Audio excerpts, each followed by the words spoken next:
ஒருவேளை ஜோசியக்காரன் ஆட்டோல ஆளுங்களை கூட்டு வந்துட்டானோ? எஸ்கேப் ஆகி கூட அறிவு. ஆஹா, விடமாட்டான் போல இருக்கு. ஏ அட நம்ம செல்வம்.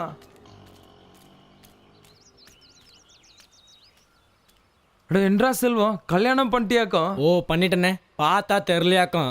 எப்படிரா, எப்படி இந்த பொண்ணு கிடைச்சது? எல்லாம் பழக்கம்தான். அட நம்ம சிங்கி சினேகா. உங்களை நம்பிதான் சாமி இந்த ஊருக்குள்ள வந்திருக்கோம். எங்களை கைவிட்டுறாதீங்க சாமி. அதெல்லாம் நான் பாத்துக்கிறேன், நீ இவனை கை விட்டுறாத.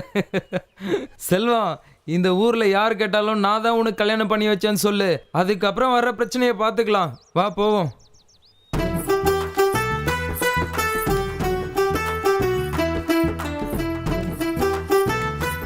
நீ ரொம்ப அதிர்ஷ்டக்காரன்டா. நிக்கிறது, பறக்கிறது, ஓடுறது, ஊடுறது, நீந்துறது எல்லாத்தையும் சாப்பிட்டு பார்த்து போட்ட. இந்த ஆமக்கறி முதலக்கறி கூட நல்லா சமைச்சு கொடுப்பேன் சாமி. என்ற ஐயன் மட்டும் என்ன இங்கிலீஷ் ஸ்கூல்ல படிக்க வச்சிருந்தா இங்கிலீஷ் கரையை தான் கல்யாணம் பண்ணிருப்பனாக்கும். நீங்க யார வேணாலும் கண்ணால கட்டிக்கங்க சாமி. எங்களுக்கு தங்கறதுக்கு ஒரு இடமும் பழைக்கிறதுக்கு ஒரு வழியும் பண்ணி கொடுத்தீங்கன்னா உங்களுக்கு புண்ணியமா போகும் சாமி.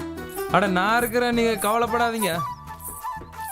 இவங்க ஐயன் நரிவால் மாதிரி மீசையை வச்சுட்டு பயங்கரமா இருக்கிறாரு சாமி. எங்களை பார்த்துட்டு எப்படி ஊழையிட போறாரோ. ஜிங்கி, நான் இந்த ஊர்ல நாட்டாமையாக்கும். என்கிட்ட எல்லாம் ஒன்றும் பப்பு வேகாது. இருக்கிறதுக்கு வீடு, சொத்து எல்லாம் சரிபாதியா வாங்கி கொடுத்துட்றேன். நீ ஒன்றும் கவலைப்படாத, என்ன நம்பி வா. டேய், உன்னை நம்பி தாண்டா வர்றோம். எங்களை கை விட்டுறாதடா. எங்க ஐயனை எப்படியாவது சமாளிச்சிடுறா. செல்வம், என்னை நம்பி எவனும் கெட்டது கிடையாது. நீ தைரியமா உள்ளவா, நான் பாத்துக்கிறேன். என்ன பண்றேன்னு வந்து பாரு. சித்தி, சித்தப்பா, சித்திங்க ஒரு சந்தோஷமான விஷயம். சித்தி, நீங்க போய் அந்த ஆரத்தி தட்டெல்லாம் ரெடி பண்ணுங்க. சித்தப்பா, சாந்தி முகூர்த்தத்துக்கு என்னென்னலாம் தேவையோ அதெல்லாம் போய் ரெடி பண்ணுங்க. அட பேப்பரை அப்புறம் படிக்கலாம் போங்க. விஷயம்? உங்களுக்கு விஷயம் தெரியாதுல்ல? உள்ள வாடா. யாரா இது? ஏங்க, நம்ம ஊரு மந்தையில கூடாரம் போட்டு ஊசி பாசி விக்கிற சிங்கிங்க அவ.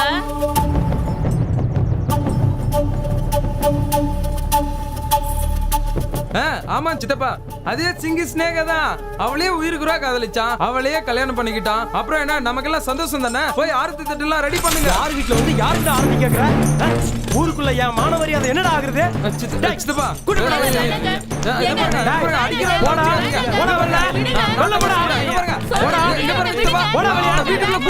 சொல்றத கேளுங்க சித்தப்பா, கொஞ்சம் பொறுமையா இருங்க.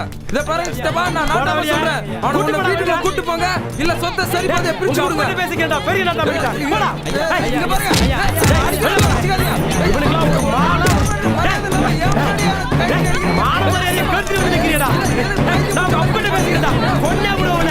அவளை ஒழுங்கா விட்டு கூட்டி வந்திருக்கா. போயிடா.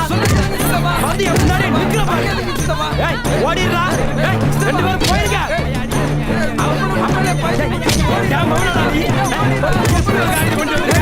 நிறுத்துமா, எதனால நாட்டாவிட பேசி தீர்த்துக்கலாம். ஐயா, ஒத்த புள்ளிய ஆசையா செல்லமா வளர்த்தோங்க. இவன் என்னடானா இப்படி ஒரு காரியத்தை பண்ணிட்டு வந்து நிக்கிறான். இவனுக்கு எங்க ஜாதியில கல்யாணம் பண்ணணும்னு நினைச்சோம் ஐயா. இவங்களை எப்படியாவது பிரிச்சிடுங்க ஐயா. ஒன்னு இல்ல, ரெண்டு இல்ல, 100 மாம மச்சான், 100 பங்கு பங்காளிங்க இருக்காங்க. இவன் பண்ண காரியத்துக்கு காரில துப்புவாங்க. இந்த லட்சணத்துல வீடு தோட்டத்துல எல்லாம் பங்கு வேற கேக்குறான். இது எப்படிங்க நியாயமாகும்? இவங்களை எப்படியாவது பிரிச்சு வச்சிருங்க, இல்லைன்னா நாங்க தூக்குல தொங்குறத தவிர வேற வழியே இல்லை. ஏம்மா, தூக்குல தொங்குறேன் செத்து போறேன்னு சொல்றேன், நீ என்னம்மா சொல்ற? இதுல நான் சொல்றதுக்கு ஒண்ணும் இல்ல சாமி. நானும் என்ற புருஷ சாமியும் வள்ளுகவாசி மாதிரி வாழ்ந்துட்டு வரோம். அவர் எதை சொல்றாரோ அதை நான் தட்ட மாட்டேன் சாமி. நீங்க எதை சொல்றதா இருந்தாலும் கேட்கறதா இருந்தாலும் என் புருஷன்கிட்டயே கேட்டுக்குங்க ஐயா. டேய் செல்வம், நீ என்னடா சொல்ற? ஐயா, வாய்க்குருசை சமைச்சு போறாளுங்க, சொல்றதெல்லாம் கேட்கறாளுங்க, கை கால் புடிச்சு அமைக்க வராளுங்க, மணிக்கணக்கா கொஞ்சிறாளுங்க. எனக்கு இப்படி ஒரு பொண்டாடி கிடைச்சதுக்கு நான் கொடுத்து வச்சிருக்கணும் சாமி. என்னையும் எங்க அம்மா அப்பப்ப மகனே மகனேன்னு கொஞ்சம் தான் செய்யுது. ஒரு கொக்கு கறி உண்டா, ஒரு காக்கா கறி உண்டா, ஒரு உடும்பு துவையல் தான் உண்டா. எப்படி பேசுறான் பாருங்களேன். சிங்கி சினையாவோட வாழ்றதா எனக்கு வாழ்க்கை. ஜாதி என்னன்னு சொல்லி எங்களை பிரிச்சு வச்சிடறாங்க சாமி. ஐயா, ஒரு காதலை சேர்த்து வைக்கிறது கோயில் கட்டி கும்பாபிஷேகம் பண்றதுக்கு சமங்கய்யா. இவங்க காதலை பிரிச்சிடாதீங்க, கோயிலை இடிச்சிடாதீங்க. அந்த பாவம் எல்லாம் நம்ம குடும்பத்தை தான் வந்து சேரும். அந்த பாவத்தை நான் தான் அனுபவிக்கணும். ஐயா இந்த சாதி கட்ட பையில சும்மா விட்டுறாதீங்க. நீதி கெட்டு போயிரும், நேர்மை செத்து போயிரும். ஊருக்குள்ள தலை காட்ட முடியாது. டேய் நிறுத்துக்கடா. நீ உன் தரப்புல இருக்க நியாயத்தை சொல்ற, நீ உன்னுடைய நியாயத்தை சொல்ற. ஊருக்குன்னு ஒரு கட்டுப்பாடு இருக்குல்ல. இந்த செல்வம் பைய சொல்றதெல்லாம் ஏத்துக்க முடியாது. அவன் பண்ணிருக்க கல்யாணம் செல்லாது. ஐயா வயசு கோளாறுல பண்ணிட்டேன். நீயும் அந்த பொண்ணும் ஊர்ல இருக்கணும்னா கட்டின தாலிய கழட்டி கொண்டு கோயில போட்டு சபையில வந்து மன்னிப்பு கேட்கணும். அதோட பிரிஞ்சு போயிடணும். அப்படி இல்லைன்னா கட்டின துணிமணியோட இந்த நிமிஷமே இந்த ஊரை விட்டு காலி பண்ணிக்கணும். இது நாட்டாமையோட தீர்ப்பு. ஐயா, இதே ஊர்ல பிறந்து இதே ஊர்ல வளர்ந்தவன ஊரை விட்டு வெளில போக சொன்னா என்னங்க அர்த்தம்? டேய் வாய மூடுறா. ஐயா நில்லுங்கய்யா. உங்க முடிவு என்னன்னு நீங்க சொல்லிட்டீங்க. இன்னும் 1 மணி நேரத்துல எங்க முடிவு என்னன்னு நீங்க தெரிஞ்சுப்பீங்க. வாசிங்க போலாம். யோ வாயா. ஐயா செல்வா செல்வா புதுசா என்ன உன் வேலையை பார்த்துட்டு போ. டேய், நான் என்ன சொல்றதை என்ன பண்ண கேளுடா. நான் பாத்துக்கிறேன். டேய், இந்த நில்றா. ஊருக்கு ஒரு பாடம் கட்டியா விட மாட்டேன்.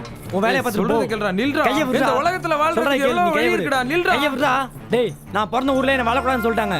உங்க பண்ணுங்க நீ எங்க பண்ணுங்க நான் பாடம் கற்பிக்கணும். விடுடா நாங்க போறோம். ஏய், சொல்றதை சிங்கி, கேளு. நீயாவது நான் சொல்லு, கிளம்புறேன். சிங்கி. இல்ல சாமி, எங்க சாதி வழக்கப்படி தாலி கட்டுற புருஷன் என்ன சொல்றனோ அதான் சாமி கேட்போம். நில்லுனா நிப்போம், உட்காருனா உட்காரும் சாமி. சாசனம் கூட சேர்த்து ஐயோ போகும் நீ சாமி. முட்டாள்தனமா அதான் சாமி எங்க பேசாத. சாதி. ஏய் உனக்கு நான் இருக்கேன்டா. டேய் விடு. உன் பேச்ச கேட்டதுனால தான்டா. உங்க பண்ணி எங்க பண்ணி எங்களை சேர்ந்து ஏமாத்துறானுங்க. அதே மாதிரி நீ இப்ப என்ன ஏமாத்திட்ட. நாங்க இந்த ஊர்ல இருக்க மாட்டோம். நாங்க போய் ஏய், செத்து போறோம்டா. விடுடா ஏய், என்ன. சொன்னா கேளுடா. விடுடா. ஏய், நாங்க நில்றா. போறோம். நாங்க போய் சாக போறோம். நாங்க போய் சாக போறோம். விடு. சொன்னா கேளுடா. போவாதடா. என் ஃப்ரெண்டே தேவையில்ல. விடு நான் போறேன். டேய் விடுடா. செல்வம் செல்வம் உங்க அப்பா சொன்னா என்ன கேளுடா. வாழ நம்ம தான் ஏதாவது யோசிப்போம்டா. நீ சாகலாம் நல்ல வச்சுக்கோடா. முடிவு எடுப்போம்டா. நாங்க எடுத்த முடிவு தான்டா. என்ன மாப்பிள்ள மாமா நடுறோம்ல இவங்க 2 பேரும் காதலிச்சு கல்யாணம் பண்ணிக்கிட்டாங்க. அதனால இவங்கள ஐயன் ஊரை விட்டு தள்ளி வச்சுட்டாரு மாமா. என்னையா கொய்யன் இப்படி பண்றாரு? கொய்யனுக்கு என்ன ஊரை பட்டா போட்டா கொடுத்துருக்குது. அவங்க 2 பேரும் காதலிச்சு கல்யாணம் பண்ணா உங்க ஐயனுக்கு என்னையா வந்தது? செல்வம் நீ என்னப்பா சொல்ல வர்ற? நாங்க ரயில்ல வந்து சாக போறோம்யா. டேய் வாய் ஏயா ஏயா இப்படி சொல்ற? உன்னை நம்பி வந்தவளை சாகடிக்க வாயா காதலிச்ச? என்னையா மனுஷ நீ? இதா இங்க பார், நான் இருக்கிறேன். இதே ஊருக்குள்ள உன்னை வாழ வைக்கிறேன். யார் என்ன பண்ணிடுவான்னு பாப்போம். என்ன சொல்றீங்க? சரிங்க ஐயா. சரிங்கய்யா. வாங்க வந்து கார்ல இருங்க. வாங்க வா வா.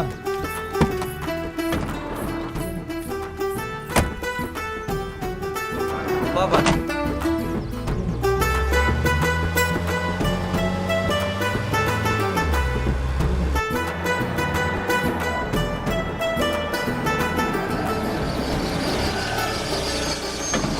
இறங்கி வாங்கப்பா. வாங்கப்பா வாங்க. அறிவு இவங்க இந்த வீட்டில் இருந்துக்கிட்ட இங்க பாரு, 2 பேரும் சந்தோஷமா இருங்க. சரிங்க. யார் வந்து என்ன பண்ணிடுறாங்கன்னு பாத்துற. என்ன மாப்பிள? சரிங்க மாமா. எங்க மாமா மாதிரி நல்லவர் இருக்கும்போது நீ ஏன்டா சாவணும்னு நினைக்கிற? எங்க எங்களை ஆசீர்வாதம் பண்ணுங்கய்யா. ஆசீர்வாதம் பண்ணுங்க ஐயா. 2 பேரும் நல்லா இருங்க நல்லா இருங்க.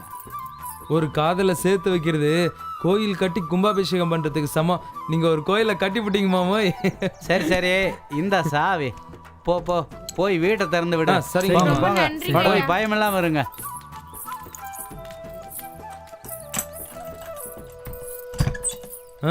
சந்தோஷமா இருடா. எதை பத்தியும் கவலைப்படாத. என்ன நான் அடிக்கடி வந்து பாத்துக்கிறேன். சரிடா. அப்புறம் இத செலவுக்கு வச்சுக்கோ. ரொம்ப நன்றிடா. சரி வரேன்டா. சரிடா. பத்ரம் ஜாக்கிரதை. சரி, சரி.